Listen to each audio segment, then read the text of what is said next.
सच में खेसारी लाल जी ने पवन सिंह जी के लिए जो किया, पवन सिंह के फैंस कभी उन्हें भूल नहीं पाएंगे। सच में कुछ वीडियो क्लिप में आपको आगे ऐड कर रही हूँ, आप देख सकते हैं किस तरीके से खेसारी लाल जी ने पवन सिंह जी के लिए अपना जी जान लगा दिया चुनाव प्रचार में। आपको वीडियो कैसा लगा कमेंट्स में जरूर बताएं। हम किसी और को क्यों जिताएं?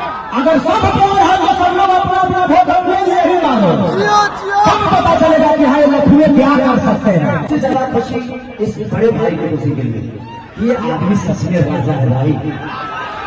इतने बड़े माहौल में इतने बड़े आदमी से लड़ना आपको कम समझ में आता है।